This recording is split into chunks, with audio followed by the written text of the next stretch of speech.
Subcommittee will come to order. The chair recognizes himself for an opening statement. Good afternoon and welcome to today's hearing. We are here to consider several bills that address important issues facing our nation's communications ecosystem. These range from securing our networks from foreign threats and robocalls to improving how we connect our rural constituents. We all know the frustration of receiving unwanted robocalls. Americans received an estimated 4.3 billion robocalls last month alone. Although some of these calls are legal, calls that the recipient has consented to receiving, such as from a school or pharmacy, illegal robocalls continue to be a problem. In fact, fraud perpetrated against Americans by illegal robocalls costs an average of $22 billion annually, primarily affecting those who cannot afford such losses. Additionally, fraudulent robocalls make us distrustful of legitimate callers, causing us to ignore calls from unknown numbers and often miss important calls. Congress has taken steps to address this problem. In 2019, we enacted the Pallone Traced Act.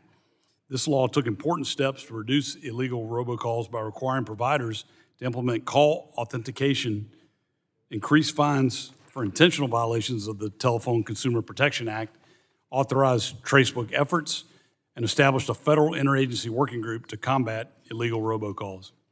The FCC has also taken important steps to reduce illegal robocalls, both in implementing the Traced Act and by working to block these calls from reaching our networks in the first place. Unfortunately, however, more still needs to be done. Bad actors continue to develop new ways to enter our networks, and many of these culprits are based abroad, making them hard to track down. One of the bills we're considering today will improve our efforts to identify and catch these foreign bad actors and make it harder for their calls to enter our networks. These are meaningful steps. I want to make clear that I'm well aware of the difficulties that Congress and the federal government face when trying to address this problem. Fraudsters do not follow the law, and we must be mindful of imposing new requirements that will only burden legitimate callers while doing nothing to reduce the illegal calls that harm us. We're also considering legislation to improve our efforts to connect our unserved and underserved rural constituents. Closing the digital divide has long been a priority for this Congress, but our efforts to accomplish this goal has created a web of overlapping and duplicative programs.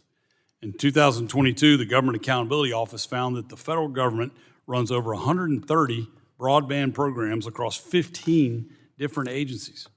This fragmented approach has led to overbuilding and waste, not to mention confusion caused by conflicting requirements and obligations. GAO has recommended a government-wide strategy to better coordinate and align these programs, and I am pleased we're considering legislation to do that. One helpful development in our efforts to deploy broadband is the FCC's broadband map. Although not perfect, this map has significantly improved our ability to identify who has broadband and who does not. We can improve this map, and today we're considering a bill that will help us identify agriculture areas so we can ensure farmers have the connectivity they need for things like precision agriculture and other modern technologies. I know full well the immense importance of connecting unserved Americans. I'm a proud member of the bipartisan, bicameral Universal Service Fund Working Group, and I'm continuing to work with this group on reforms to ensure the USF is sustainable for future generations. USF is an important tool in our efforts to ensure universal connectivity, and I hope we can reach an agreement very soon. As we continue to deploy and upgrade communications infrastructure nationwide, we need the most advanced technology to ensure they are efficient, resilient, and secure. To accomplish this, we can turn to our favorite buzzword, artificial intelligence, AI. At a time when threats to our network are at an all-time high, AI is a crucial tool to fight fire with fire and ensure one of our most critical systems is protected. Although AI is already deployed throughout our networks in certain capacities, we can always benefit from a greater understanding of how it can be implemented to maximize security. We have a lot of to talk about today, so thank you to our witnesses for being here. I look forward to this discussion. And I now recognize the ranking member, the gentlelady from California,